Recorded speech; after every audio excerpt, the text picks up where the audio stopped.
বাড়িতেই বানিয়ে ফেলুন দুর্দান্ত স্বাদের মিল্ককেক।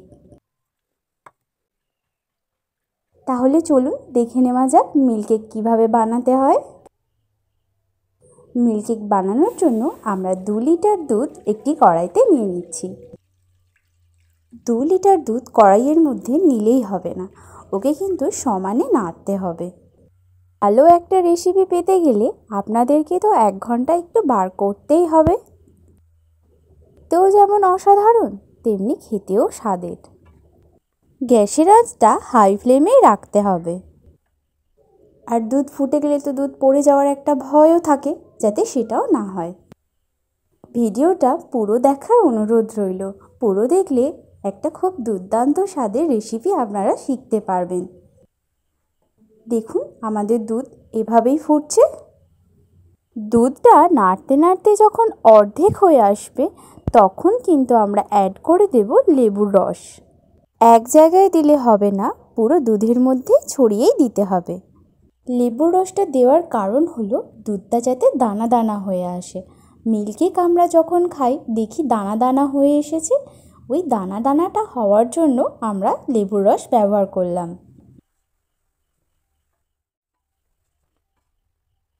দেখুন কীরকম দানা দানা হয়ে এসেছে।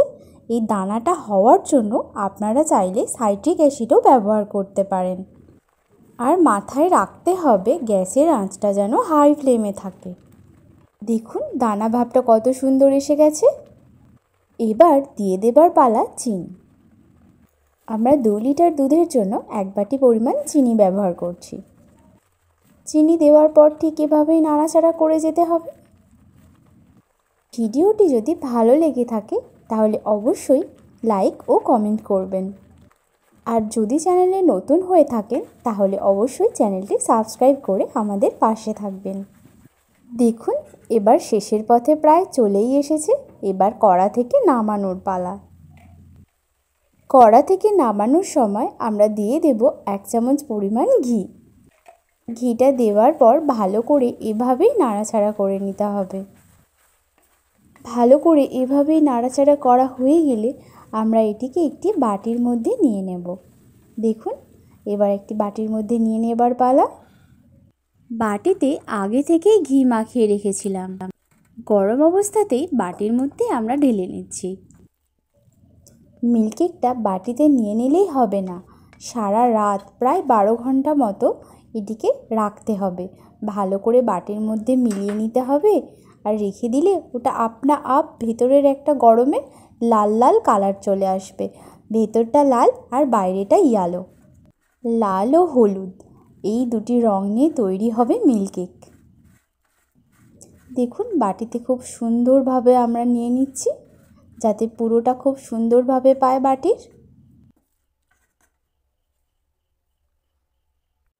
এভাবেই নেওয়া হয়ে গেলে একটি থালার মধ্যে আমরা উপর করে দেব।